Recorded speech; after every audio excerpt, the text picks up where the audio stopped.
오늘로 창세기 1장을 세 번째 시간으로 살펴보고 있습니다.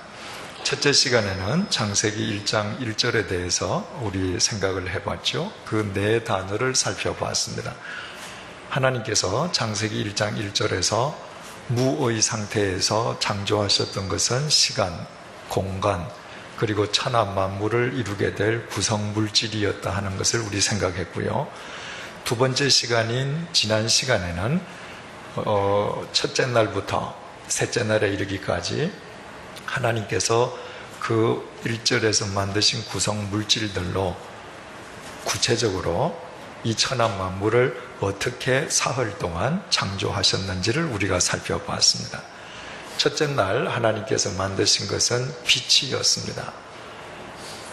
하나님께서 빛을 창조하심으로 이 천하 우주가 하나님의 질서 속에서 움직이기 시작하게 됩니다.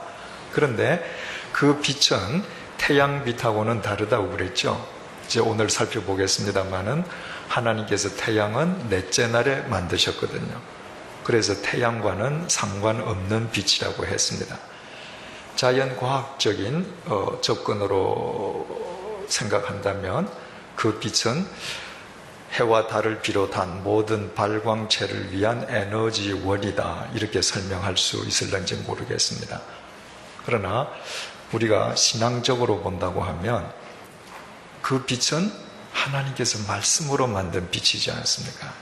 그래서 그 빛은 곧 말씀의 빛, 생명의 빛, 진리의 빛이라고 했습니다. 우리가 평생 추구해야 될 근원적인 빛이죠. 그 빛 속에서 우리의 삶이 질서를 바로잡게 되는 것이죠. 지난 시간에 말씀드렸습니다마는 사도행전 26장 보면 사도 바울이 아그리빠 왕 앞에서 자기가 주님을 만나게 된 그 상황을 간증하는 가운데에 낮 12시였는데 하늘에서 해보다 더 밝은 빛이 자기를 두루 비추었다. 바로 그 빛인 것이죠. 그 빛을 만남으로 사도 바울의 삶 속에 비로소 진리와 생명의 질서가 시작되는 것이죠. 굉장히 조심스러운 이야기입니다만은 제가 신학교 다닐 때 제가 다니던 신학교에 주기철 기도탑이 있었습니다. 주기철 목사님 이름이 붙은 기도탑이죠. 그 기도탑 조그만 골방에서 기도하면서 하나님께서 이 성경에 기록되어 있는 여러 가지 은사들과 여러 가지 능력들을 저한테 하나씩 경험하게 해주시는 가운데 이 빛도 제가 경험하고 본 적이 있습니다. 그런데 그 빛을 기도 가운데에 본 순간에 그야말로 태양은 어둠이었습니다. 그래서 예수 그리스도께서 나는 빛이라, 이 빛 속에 거하는 자는 어둠에 거하지 않는다. 그 빛을 추구하지 않으면 태양빛은 빛이 아니라는 거죠. 그건 어둠이란 말이죠. 그래서 이사야 60장 19절에서 이렇게 이사야 선지자가 이야기합니다. 하나님의 새하늘 새 땅이 이르러서 이 세상이 에덴으로 회복될 때 다시는 낮에 해가 내 빛이 되지 아니하며 달도 내게 빛을 비추지 않을 것이요 오직 여호와가 내게 영원한 빛이 되리라. 이 하나님의 빛 속에서는 낮의 해가 빛이 될 수 없다는 거예요. 그 빛을 경험함으로 이 이사야 60장 19절 말씀의 의미가 무엇인지 제가 확실히 깨달을 수 있었죠. 중요한 것은 바로 그 빛 속에서 제 삶의 모든 질서가 바로 잡혔다는 것입니다. 우리가 성령의 조명 속에 있는다. 성령의 빛 속에 있는다. 결국 이 말씀의 빛 아니겠습니까? 이 말씀의 빛으로 나를 비춰볼 때에만 내 삶 어느 부분이 이지러져 있는지, 어느 부분을 내가 바로 세워야 되는지 비로소 알 수 있단 말이죠. 그 근원적인 빛을 하나님께서 첫째 날 만드셨습니다. 두 번째 날 하나님께서 물 가운데 궁창을 두시고, 궁창 즉 하늘을 두시고 하늘 위의 물과 하늘 아래의 물로 물을 나누셨다고 하셨습니다. 그래서 하나님께서 천지를 창조하실 때에는 하늘 위, 대기권 위를 물들이 뒤덮고 있었다고 그랬죠. 창세기에서 사람들이 수백 년씩 살 수 있었던 것은 바로 그와 같은 자연 환경 속에서 가능할 수 있었던 일이라고 했습니다. 그런데 그 물이 다 어디에 갔는가? 노아의 홍수 때 하나님께서 하늘의 창을 여시고, 그것은 모세가 무식해서 창문을 열었다는 의미가 아니라 비가 아닌 하늘 위의 물이 떨어졌음을 표현하기 위해서 하늘의 창들을 여시고 물을 다 쏟아 부으셨다. 그래서 노아의 홍수 이후에 그 물이 다 쏟아진 이후에 인간의 수명이 점점점 줄어들어가죠. 그건 우리가 또 그 해당 본문들을 볼 때 함께 생각을 해보겠습니다. 하나님께서 셋째 날은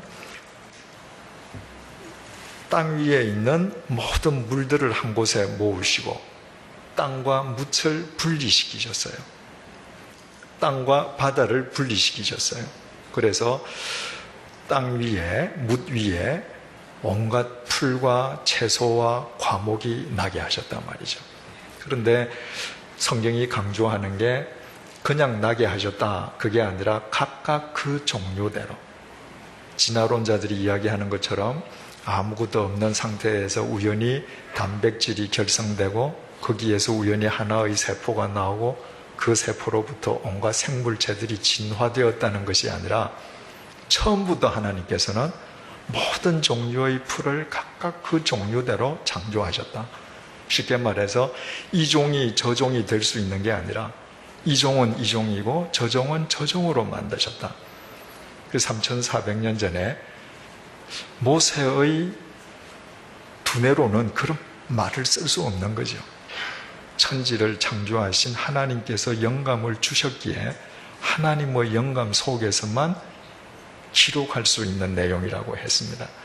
그리고 하나님께서 땅들은 모든 풀과 모든 채소와 모든 열매 맺는 나무를 내어라.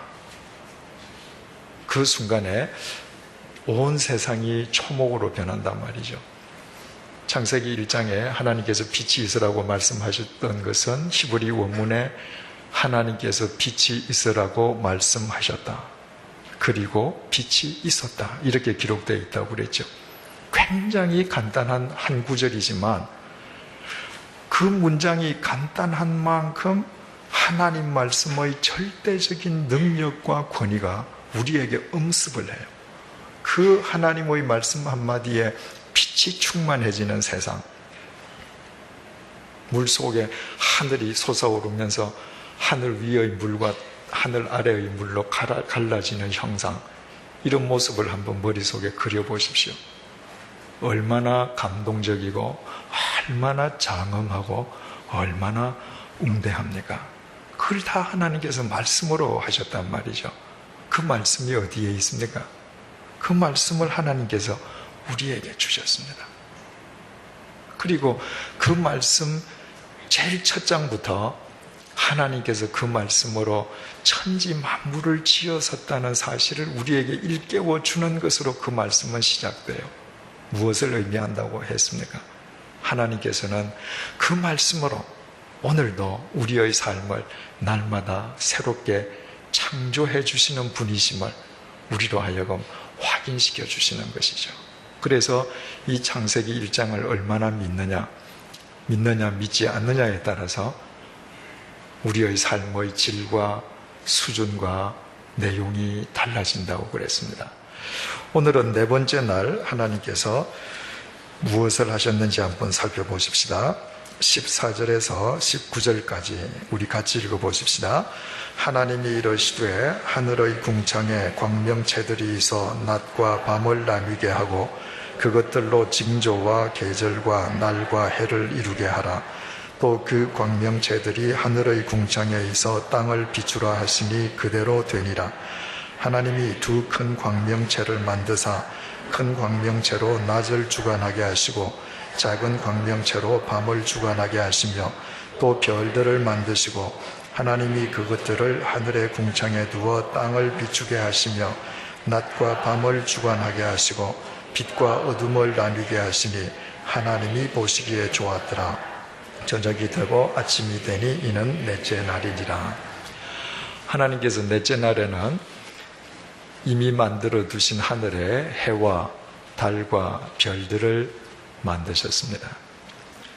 하나님께서 1월 성신을 만드신 이 넷째 날과 관련해서 우리는 네 가지를 생각하게 됩니다. 첫째는 하나님께서 해와 달과 별들을 창조하셨다고 말씀하셨다는 거예요. 여러분, 모세가 창세기를 기록하던 시기는 3400년 전입니다. 3400년 전 사람들에게 해는 뭡니까? 신이에요. 달도 신입니다. 이스라엘 백성들이 400년 동안 노예 생활하던 에집트 사람들 다 태양을 신으로 모셨습니다. 3400년 전에만 그랬습니까? 2000년 전에 그리스 신화는 또 뭐라고 그래요? 그리스 신화에 등장하는 아폴론, 영어로 아폴로, 태양신이죠. 그리스 신화에 등장하는 디아나, 영어로 다이아나, 달의 신입니다. 요즘은 또 어떻습니까?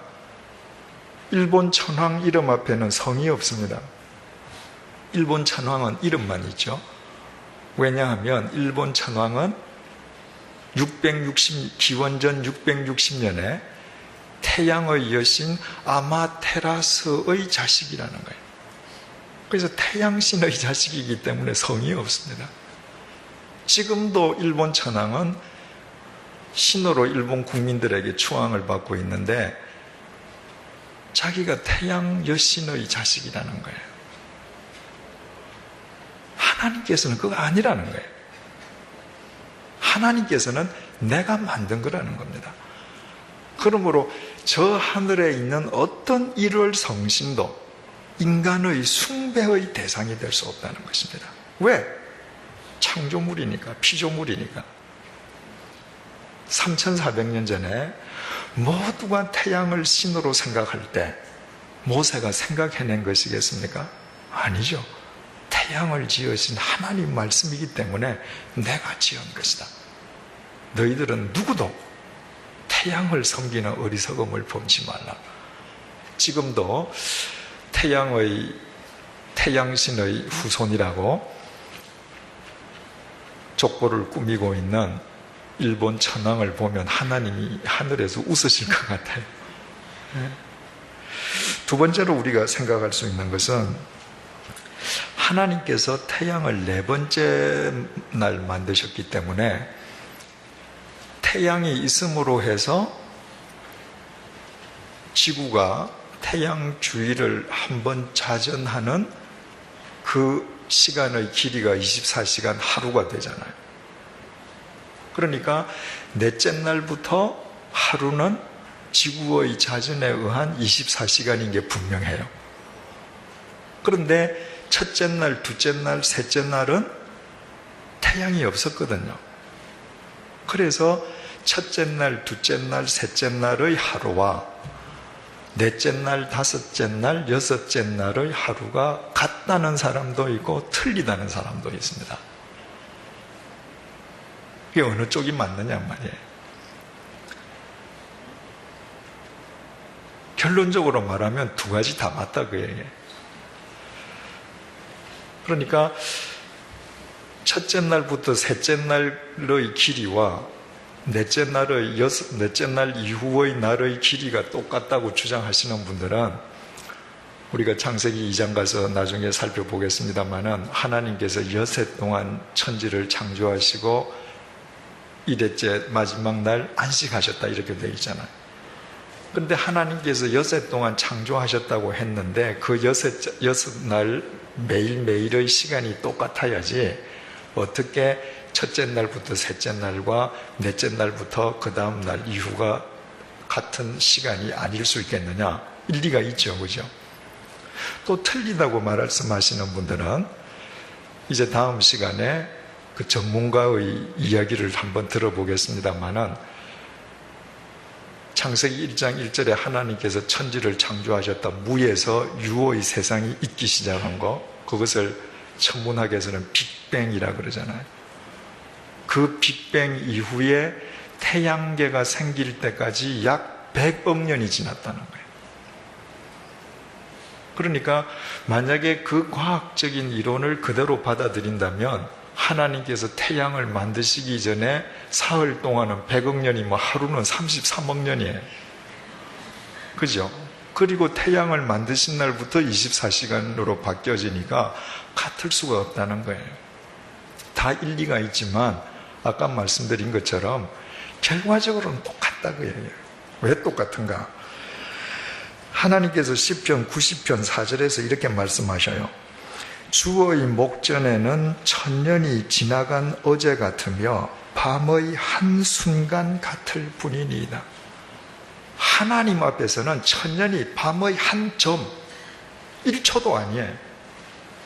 한 경점에 불과하다는 거예요. 그러면 여러분, 인간이 시간 속에서 사는 인간의 시간적인 개념으로 100억 년이다, 33억 년이다 하지만 시간 밖에 계시는 하나님의 입장에서 볼 때는 33억 년이나 24시간이나 무슨 차이가 있겠느냐 말이죠. 따라서 인간의 입장에서 보면 시간의 길이가 다를 수 있지만 시간과 공간을 초월하시는 하나님의 입장에서 보면 똑같은 날이다.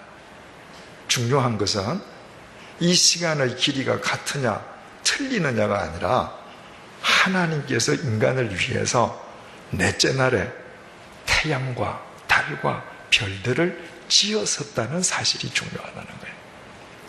세 번째 우리가 생각할 수 있는 것은 14절 보십시다. 하나님이 이르시되 하늘의 궁창에 광명체들이 있어 낮과 밤을 나뉘게 하고, 하나님께서 태양을 만드심으로 낮과 밤을 나뉘게 하셨습니다.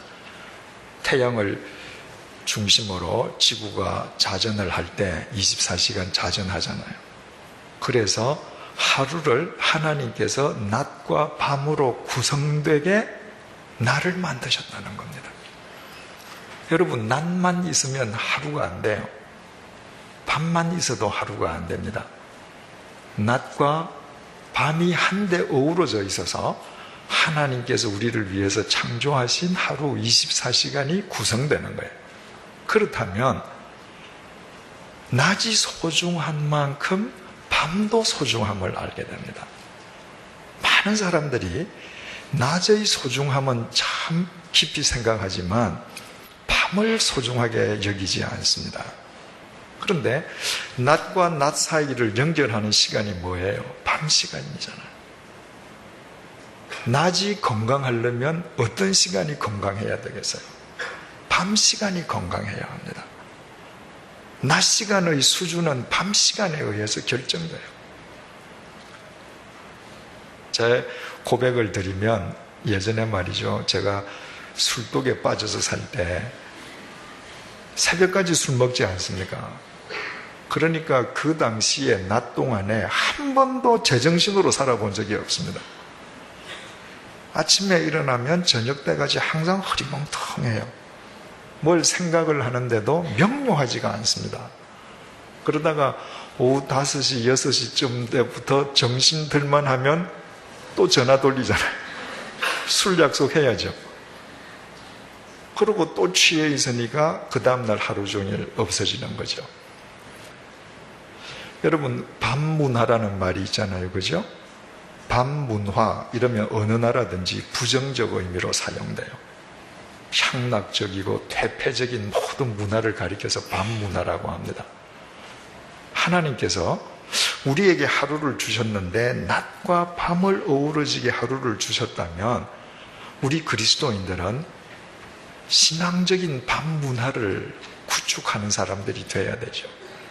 어떤 것이 우리의 밤문화가 될 수 있겠습니까? 사랑하는 가족들과 사랑하는 만남이 있어야죠. 내가 밤에 집문을 열고 들어가서 깊은 대화를 나누지 않는다 할지라도 사랑하는 가족들의 눈동자를 들여다보는 것만으로도 새로운 힘을 얻지 않습니까? 그런데 예전에 술 취해서 집에 들어가면요, 그게 안 돼요. 상대방의 눈의 깊은 곳이 보이질 않습니다. 또 우리가 밤 시간에는 그날 하루 동안 하나님께서 베풀어 주신 은혜를 하나님 앞에서 되새기면서 하나님을 찬양하는 밤 문화를 이루는 시간 아니겠습니까? 시편 42편 8절이에요. 낮에는 여호와께서 그의 인자하심을 베푸시고, 하나님께서 낮 동안에 당신의 인자하심을 베풀어 주신다는 거예요. 밤에는 그의 찬송이 내게 있어 생명의 하나님께 기도하리이다. 내가 밤에 하나님 앞에 무릎을 꿇으면 오늘도 하나님께서 내게 이런 인자하심을 베풀어 주셨구나. 그래서 하루를 마감하는 시간에 내 속에 하나님을 향한 찬송이 끌어올라. 그래서 내가 생명의 하나님께 기도하리라. 밤은 하나님과 깊이 만나는 시간입니다. 뿐만 아니라 밤은 더없이 중요한 안식과 쉼의 시간이죠. 잘 쉬고 잘 자야죠. 그래서 그 다음날 아침에 또 설레이는 마음으로 하루를 또 맞게 되는 것입니다. 여러분, 낮 시간만 중요한 것이 아닙니다. 낮이 중요하기 위해서는 밤이 더 중요하다는 사실을 알 때 우리의 24시간은 후회 없는 시간들로 엮어져 가는 것입니다. 여기에서 우리가 네 번째로 생각할 수 있는 것은 14절을 다시 보겠습니다. 하나님이 이르시되 하늘의 궁창에 광명체들이 있어 낮과 밤을 나뉘게 하고 그것들로 징조와 계절과 날과 해를 이루게 하라. 그 하늘에 있는 해와 달을 징조와 계절과 날과 해를 이루게 하셨다는 거예요. 우리말 성경에는 징조와 계절과 날과 해 이렇게 해서 다 연결이 되어 있습니다. 여기에 징조라고 하는 말은 히브리 말로 오트라고 기록이 되어 있는데요. 이것은 표시, 증거 이런 말이에요. 그런데 원문에는 어떻게 이 말이 기록이 되어 있는가 하면 계절과 날과 해를 나타내는 표가 되기 위하여 있으라. 하나님께서 해와 달을 만드시고 그 해와 달에게 명령하시기를 너희들은 계절, 하루 24시간 날, 해, 365일 1년을 나타내는 표가 되기 위해서 그 자리에 존재하라.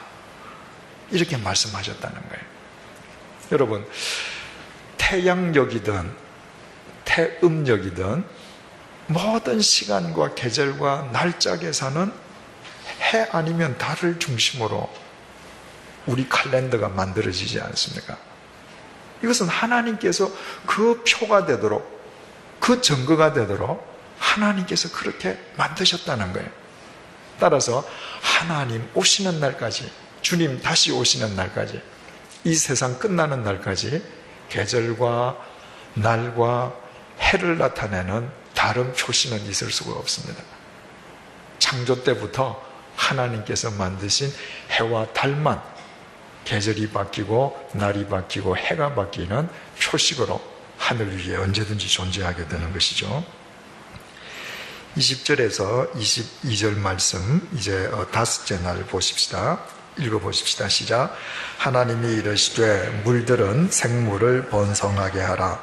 땅 위 하늘의 궁창에는 새가 나르라 하시고 하나님이 큰 바다 짐승들과 물에서 번성하여 움직이는 모든 생물을 그 종류대로 날개 있는 모든 새를 그 종류대로 창조하시니 하나님이 보시기에 좋았더라. 하나님이 그들에게 복을 주시며 이르시되 생육하고 번성하여 여러 바닷물에 충만하라. 새들도 땅에 번성하라 하시니라. 저녁이 되고 아침이 되니 이는 다섯째 날이라. 하나님께서 다섯째 날에는 물 속에 각종 크고 작은 모든 생물을 있게 하셨습니다. 그리고 하늘에 온갖 새를 만드셨습니다. 여기에서도 강조하는 용어가 뭐죠? 각각 그 종류대로, 다 하나하나 종대로 하나님께서 만드셨다는 것입니다.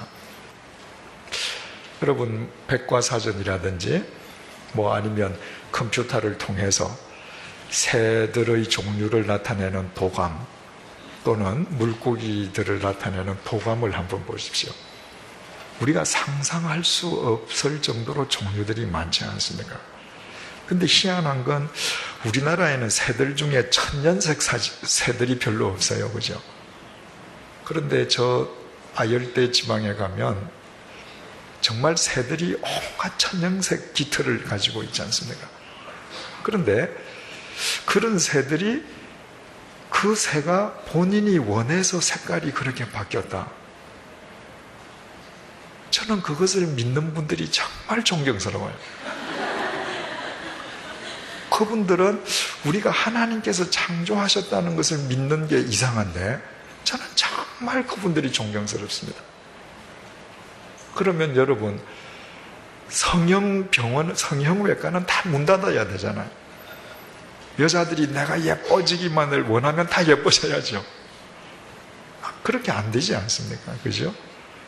하나님께서 그 많은 것들을 하나씩 하나씩 다 따로따로 만드셨음을 성경은 증언하고 있습니다.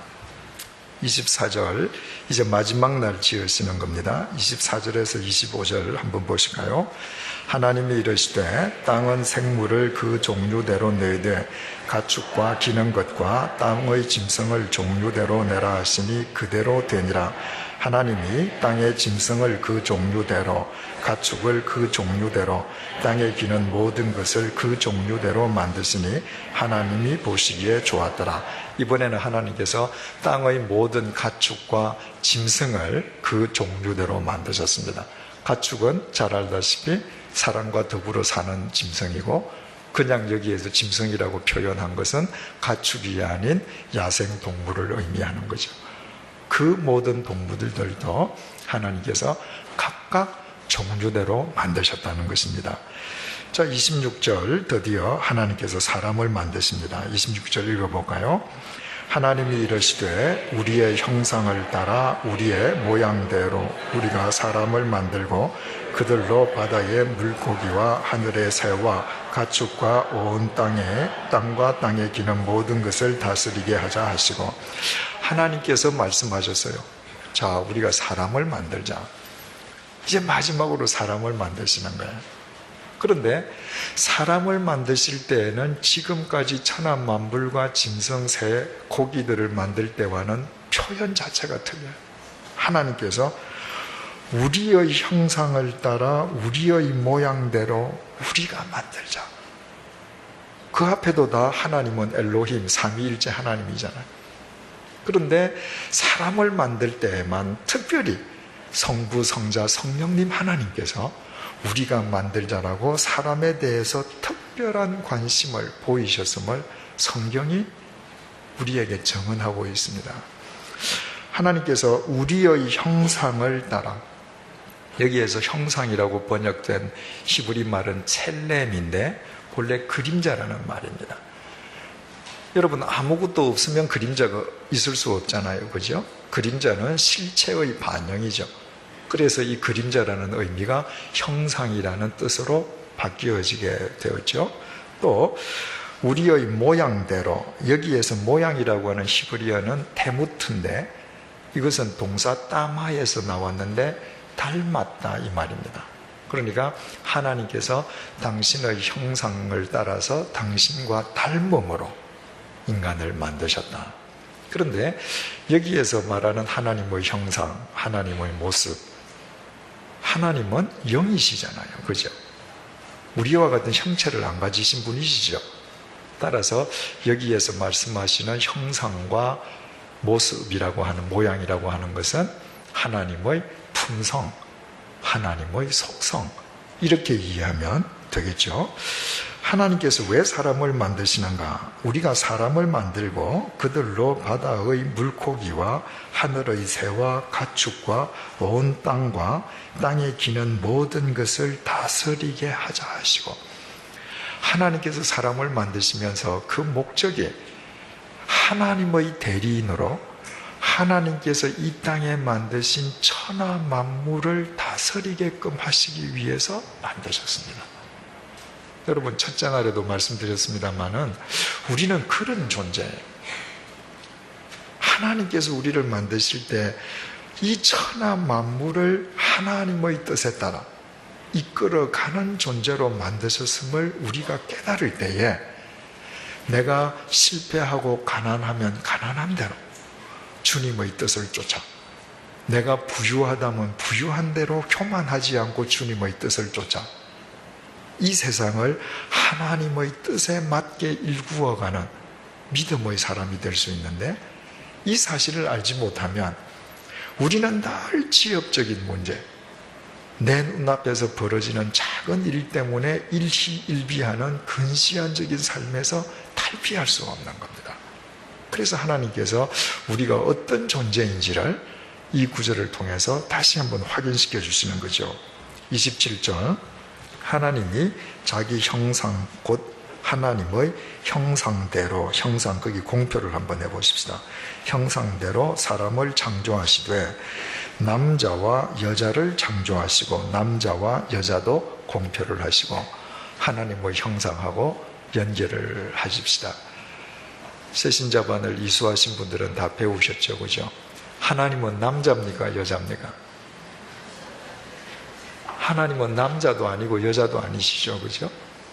하나님께서 당신의 형상대로 남자와 여자를 만드셨어요. 많은 사람들이 하나님을 남성상으로 이해해왔단 말이죠. 그러나 하나님께서는 창세기 1장부터 당신의 형상으로 남자만 만드신 것이 아니고, 그 경우면 하나님이 남자죠. 당신의 형상대로 여자만도 만드시지 않았습니다. 그 경우라면 하나님은 여자겠죠. 하나님의 형상대로 남자와 여자를 동시에 만드셨다고 하는 것은 하나님께서는 부성과 모성을 동시에 지니신 분이심을 우리로 하여금 일깨워 준다고 했습니다. 여러분, 세상의 어떤 신화에든지 남신과 여신이 항상 같이 등장해요. 파워풀하고 능력 있고 강력한 신상을 원할 때는 사람들은 남자 신을 추구하고, 어머니처럼 선세하고 자애롭고 깊은 사랑이 필요할 때 사람들은 여신을 만들었단 말이에요. 그래서 자신들의 필요를 채우려고 했습니다. 그런데 하나님께서는 당신 자신이 모성애와 부성애를 동시에 지니신 분이심을 우리에게 일깨워줍니다. 하나님을 믿는 우리에게는 남신이 따로 필요 없고 여신이 따로 필요 없죠. 만약에 이 사실을 좀 더 깊이 생각했다고 하면 가톨릭에서 예수님의 어머니 마리아를 신격화해서 여신으로 모시지 않아도 될 뻔했죠, 그죠? 가톨릭에서는 마리아 여신을 만들었습니다. 그래서 모성애가 필요할 때 마리아에게 기도해요. 그러나 우리는 그럴 필요가 없어요. 내가 하나님 부를 때 그 하나님은 내 아버지이시기도 하고 내 어머니이시기도 하거든요. 하나님께서 당신의 형상대로 사람을 창조하시되 남자와 여자를 창조하셨어요. 남자 혼자서는 하나님의 속성을 회복하기가 어렵습니다. 여자 혼자서도 하나님의 형상을 회복하기가 어렵습니다. 그래서 결혼의 신비가 여기에 있다고 했죠. 남자, 여자가 한데 어우러져 삶으로 부성애와 모성애를 동시에 지니고 계신 하나님의 품성과 속성을 그 삶 속에서 회복시킬 수 있는 겁니다. 이 세상에 60억 인구가 있고 30억은 남자고 30억은 여자라 해도 다른 사람이면 안 된다고 그랬죠. 내 남편, 내 아내를 통해서 하나님의 형상은 회복된다고 했습니다. 그런데도 왜 그렇게 지질이 속을 썩이는가? 새신자반에 말씀드렸죠, 그죠? 나를 속썩이는 내 배우자를 통해서 하나님께서는 나의 모난 부분을 가시고 내 속에 하나님의 형상을 회복시켜주고 계신단 말이에요. 그런 사실을 우리가 알 때 살아가면서 일시적으로 의견의 불일치가 있고 부딪히는 일이 있다 할지라도 근본적으로 불신하지는 않고 서로가 서로를 존중할 수 있지 않겠느냐, 그런 말이죠. 28절, 하나님이 그들에게 복을 주시며 하나님이 그들에게 이르시되 생육하고 번성하여 땅에 충만하라. 땅을 정복하라. 바다의 물고기와 하늘의 새와 땅에 움직이는 모든 생물을 다스리라 하시니라. 하나님께서 사람을 남자와 여자로 창조하신 직후에 복을 주셨습니다. 그리고는 생육하고 번성하여 땅에 충만해라 하나님께서 말씀하셨습니다. 자, 21절 22절 한번 보십시다. 하나님이 큰 바다 짐승들과 물에서 번성하여 움직이는 모든 생물을 그 종류대로, 날개 있는 모든 새를 그 종류대로 창조하시니 하나님이 보시기에 좋았더라. 하나님이 그들에게 복을 주시며. 여러분, 하나님께서는 사람에게만 복을 주신 게 아니죠. 바다 속에 사는 물고기들, 새들을 지으시고도 하나님께서는 그들에게 복을 주셨어요. 그리고 하나님께서 이렇게 말씀하셨습니다. 하나님이 그들에게 복을 주시며 이르시되 생육하고 번성하여 여러 바닷물에 충만하라. 아까 사람에게 한 말하고 똑같죠. 여러분, 만약에 하나님을 믿는 사람들이 하나님으로부터 복을 받아서 이 세상에서 생육하고 번성하고 충만하기를 바란다면, 매일매일 내 사업이 커지고 내 자식들 출세하고 모든 것이 잘 되기만을 바란다면 짐승과 구별되지 않죠. 하나님께서는 짐승에게는 복을 주시고 너희들은 내가 주는 복 속에서 생육하고 번성하고 충만하라, 이것으로 끝났습니다. 그러니까 짐승들은 열심히 번성하면 되는 거예요. 생육하고 충만하면 짐승으로서의 삶의 도리를 다하는 겁니다. 하나님 앞에서. 하나님께서 사람에게는 뭐라고 하셨는가? 하나님이 그들에게 복을 주시며 하나님이 그들에게 이르시되 생육하고 번성하여 땅에 충만하라. 여기에서 그치시지 않고 땅을 정복하라. 바다의 물고기와 하늘의 새와 땅에 움직이는 모든 생물을 다스리라 하시니라.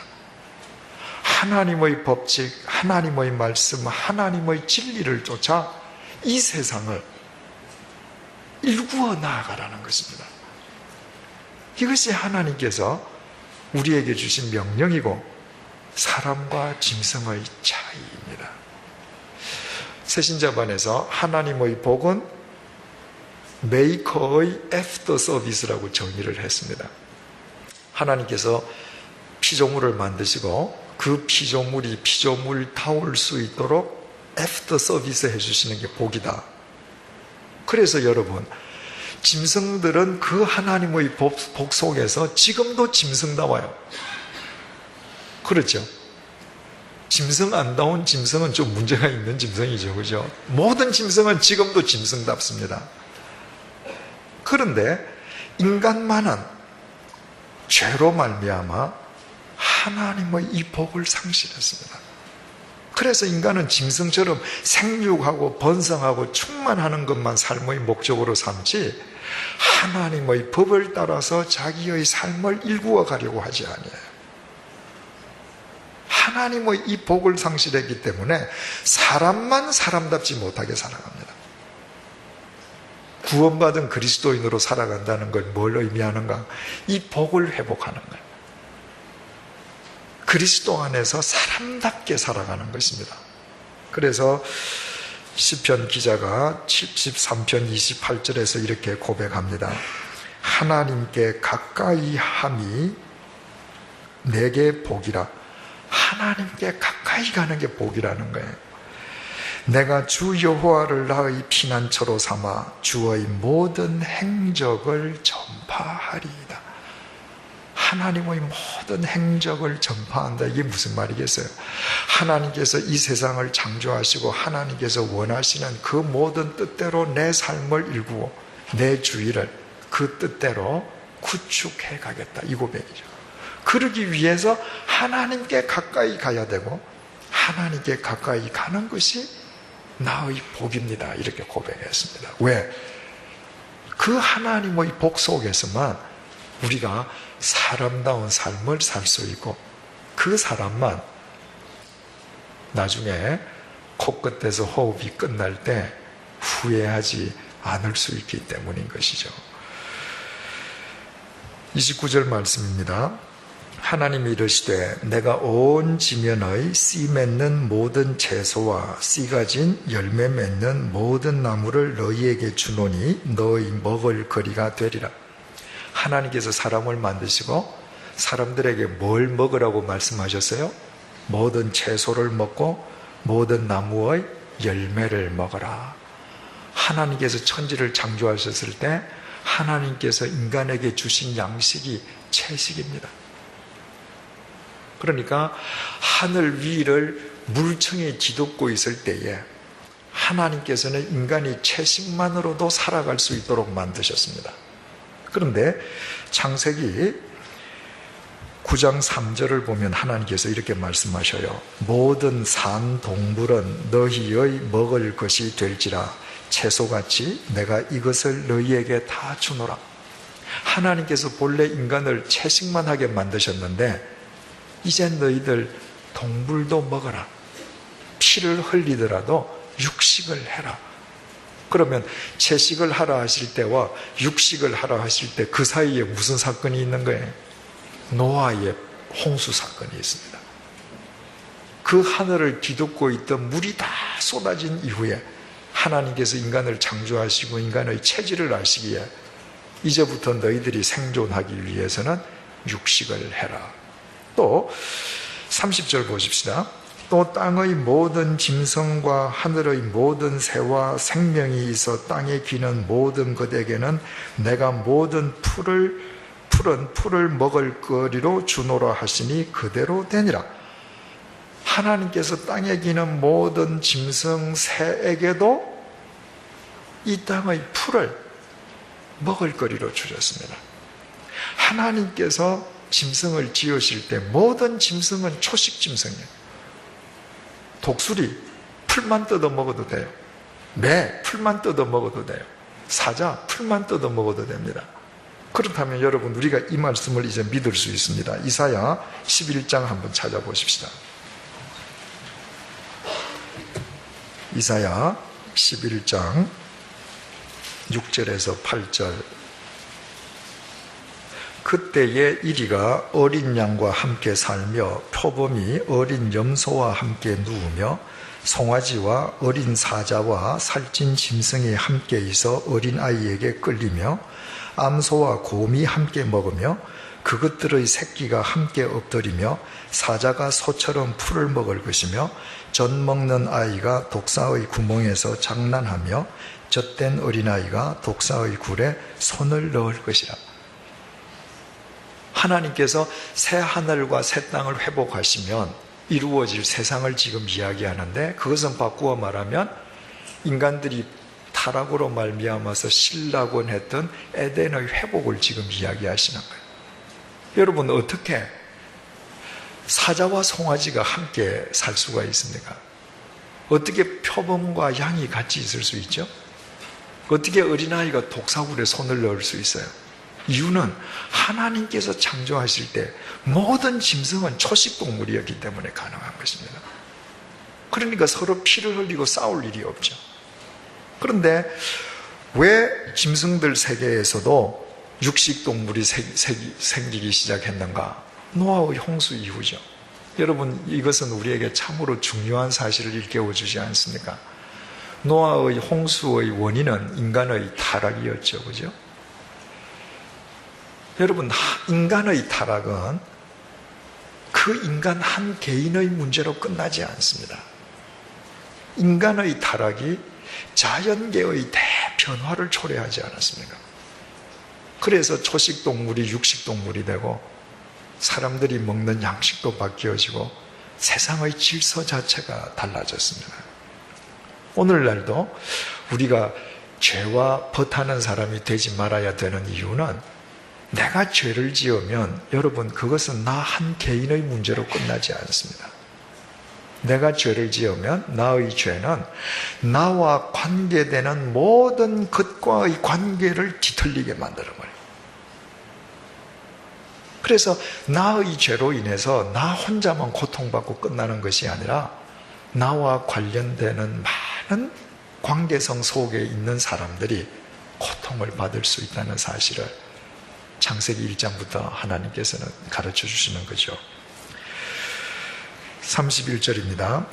하나님이 지으신 그 모든 것을 보시니 보시기에 심히 좋았더라. 저녁이 되고 아침이 되니 이는 6째 날이니라. 하나님께서 창조하실 때마다 하나님 보시기에 좋았더라 이렇게 되어 있는데, 하나님께서 마지막 날 심히 보시기에 좋았대요. 여기에 심이라고 하는 히브리어 메오드는 열렬하다 이런 뜻인데요, 양과 질적으로 더 이상 어떻게 할 수 없는 완벽한 상태를 의미합니다. 하나님께서 그만큼 보시기에 좋아하셨다는 거예요. 왜 그렇게 좋아하셨어요? 그 속에 사람이 생겼기 때문에. 하나님께서 천지창조하신 그 궁극적인 목적이 사람을 만드시기 위함인데, 하나님께서 사람을 만드시고 그 당신의 피조세계에 두시면서 하나님께서는 심히 보시기에 좋아하셨다는 거예요. 한 13년 전에 제가 코스타리카라고 하는 데를 갔었을 때, 거기 칼리브 해변을 한번 찾아갔습니다. 그 카리브 해가 참 그 아름다운 곳으로 유명하지 않습니까? 정말 아름답더군요. 그냥 끝도 없이 펼쳐진 해변에 야자수들 서 있고, 은빛 모래사장, 푸른 하늘, 거기에 흰 구름이 무늬를 그리고 있고, 새들 날아가고요. 완벽한 그림 엽서예요. 그런데 뭔가 허전해요. 완벽한 그림인데 뭔가 허전해요. 뭐가 저렇게 허전할까 몰랐습니다. 그런데 갑자기 저 뒤쪽에서 차가 한 대 오더니 아가씨 한 3명이 와 소리를 지르면서 해변으로 뛰어가는 거예요. 그 코스타리카의 인구가 뭐 한 300~400만 명밖에 안 되거든요. 그러니까 어디를 가도 사람을 잘 못 만납니다. 그 허전했던 것이 그 아름다운 해변에 사람이 없었던 거예요. 그런데 이 아가씨 3명이 소리를 지르고 이 해변을 뛰어들어간과 동시에 해변이 살아 움직이는 거예요. 그때부터 그게 아름다워지는 거예요. 하나님께서 사람을 창조하시고 심히 보시기에 좋았더라. 우리 충분히 이해할 수 있죠. 아무리 이 세상을 하나님께서 창조하셨다 한들 여러분이 안 계시면, 내가 없으면 하나님은 그저 보시기에 좋을 뿐 심히 좋지는 않은 거예요. 여러분, 우리는 그런 존재들입니다. 우리는 그런 존재로 창조되었습니다. 그런 존재로 창조되었음을 우리가 안다면 우리가 절대로 우리를 함부로 가꿀 수 없죠. 정말 우리가 심히 하나님 보시기에, 사람 보기에 아름답도록 우리의 삶을 가꾸는 자가 될 수밖에 없습니다. 우리가 지금 창세기 1장을 3시간에 나누어서 살펴보았습니다. 그저 하루 만에 이거 다 그냥 한번 슬쩍 지나갈 수도 있습니다. 그런데도 3시간에 나누어서 살펴본 이유는 이 창세기 1장에 있는 이 모든 내용은 전설이 아니라는 거예요. 이건 픽션이 아니라는 것입니다. 상상이 아니라는 거예요. 하나님께서 실제로 이렇게 만드시고 이렇게 우리를 창조하셨다는 것입니다. 그래서 우리가 이 내용을 더 깊이 살펴보기 위해서 3시간을 할애했습니다. 이 내용을 있는 그대로 믿는 사람만이 나머지 성경 모든 내용을 있는 그대로 믿을 수 있고, 이 내용 중에서 몇 개를 이건 아닐 거야 못 믿는 사람은 성경에서 많은 부분을 못 믿게 되기 때문입니다. 그런데 우리가 3시간 동안 살펴봤지만 저는 과학자가 아니잖아요. 그저 신학적이고 신앙적인 의미에서 우리가 함께 생각해 봤을 뿐입니다. 따라서 다음 수요일에는 연세대학교 천문우주학과 교수이신 윤석진 집사님, 우리 교회 집사님이십니다. 윤석진 집사님께서 천문우주학자의 관점에서 본 창세기 1장 특강을 해주시겠습니다. 그분이 볼 때 창세기 1장이 이 허무맹랑한 이야기인지 아니면 이것이 사실의 전달이 되는 이야기인지 한번 특강을 들어보기로 하고요. 7월 18일 날 수요일에는 고대의대 학장이신 최상용 장로님께서, 그분도 우리 교인이십니다, 하나님께서 창조하신 인체, 사람 몸의 신비로움에 대해서 이게 과연 진화해서 이렇게 될 수 있는 건지, 하나님께서 우리를 얼마나 오묘하게 창조하셨는지 7월 18일 날 두 번째 특강을 들어보기로 하겠습니다. 자, 중요한 것은 이 창세기 1장을 시작할 때 이 창세기 1장이 누구를 위해서 1차적으로 쓰여졌다 그랬습니까? 400년 동안 노예살이한 이스라엘 백성들을 위해서 1차적으로 쓰여진 글입니다. 시나이 광야를 지나가면서 모세가, 얘들아, 너희를 이끌어내신 하나님이 어떤 분이신지 아니? 그 하나님이 이런 분이시다. 그리고 창세기 1장을 쭉 기록했습니다. 설명을 해줬어요. 이 창세기 1장이 우리에게 주는 메시지를 한마디로 표현하면 뭐예요? 하나님께서 모든 것을 완벽하게 예비하시고 사람을 만드셨다는 거예요. 얼마나 우리를 사랑하시면. 여러분, 우리는 사랑하면 급해져요. 우리 같으면 어떻게 하겠습니까? 사람부터 먼저 창조하죠. 그래 놓고 내가 너 사랑해? 그 사람은 벌벌 떨어야죠. 먹을 게 있습니까? 입을 게 있습니까? 아마 숱하게 고생시킬 겁니다. 그런데 하나님께서는 당신이 사랑하시는 사람을 만드시기 위해서 사람에게 필요한 모든 것을 단 하나의 빈틈도 없이 완벽하게 만드신 뒤에 사람을 만드셨습니다. 모세가 이걸 가르쳐 주는 거예요. 얘들아, 이분이 우리 하나님이시다. 이분을 믿고 우리 이분을 섬기러 가나안으로 들어가자. 여러분, 우리가 살아가는 이 인생은 광야와도 같은 곳이라고 했습니다. 이 광야와도 같은 곳에 우리가 믿는 하나님은 이런 분이세요.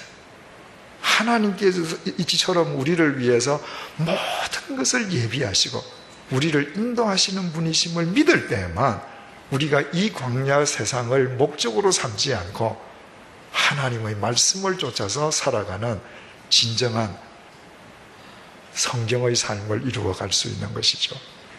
우리 마지막으로 잠시 마태복음 6장 25절 34절 한번 찾아보십시다. 같이 읽어보십시다. 시작.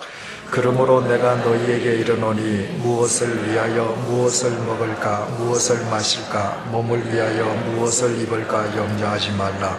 목숨이 음식보다 중하지 아니하며 몸이 의복보다 중하지 아니하냐. 공중의 새를 보라. 심지도 않고 거두지도 않고 창고에 모아들이지도 아니하되 너희 하늘 아버지께서 기르시나니 너희는 이것들보다 귀하지 아니하냐. 너희 중에 누가 염려함으로 그 길을 한 자라도 더할 수 있겠느냐. 또 너희가 어찌 의복을 위하여 염려하느냐. 들의 백합화가 어떻게 자라는가 생각하여 보라. 수고도 아니하고 길쌈도 아니하느니라. 그러나 내가 너희에게 말하노니 솔로몬의 모든 영광으로도 입은 것이 이 꽃 하나만 갖지 못하였느니라. 오늘 있다가 내일 아궁이에 던져지는 들풀도 하나님이 이렇게 입히시거든. 하물며 너일까 보냐 믿음이 작은 자들아. 그러므로 염려하여 이러기를 무엇을 먹을까 무엇을 마실까 무엇을 입을까 하지 말라. 이는 다 이방인들이 구하는 것이라.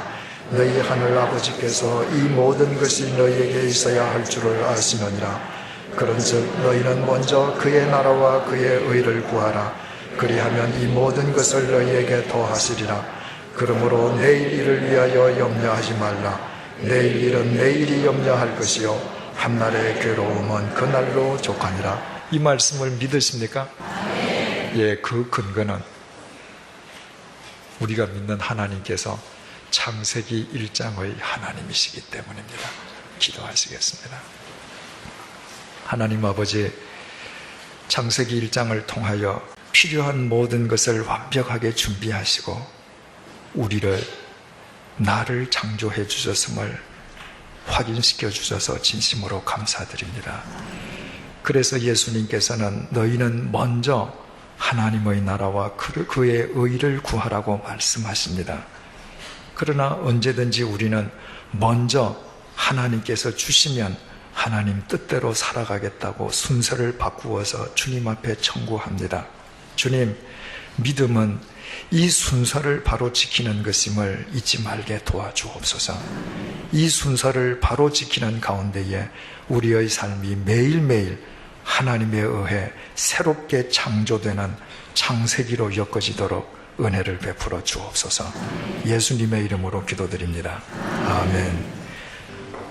우리 주 예수 그리스도의 은혜와 하나님의 사랑과 성령님의 교통하심이 창세기 1장의 하나님이 나의 하나님 되심을 믿기에 먼저 하나님의 나라와 그의 의를 구하며 살아갈 것을 결단하는 주님의 사람들과 100주년 기념교회 위에 이제로부터 영원토록 함께 해 주시기를 간절히 축원하옵나이다.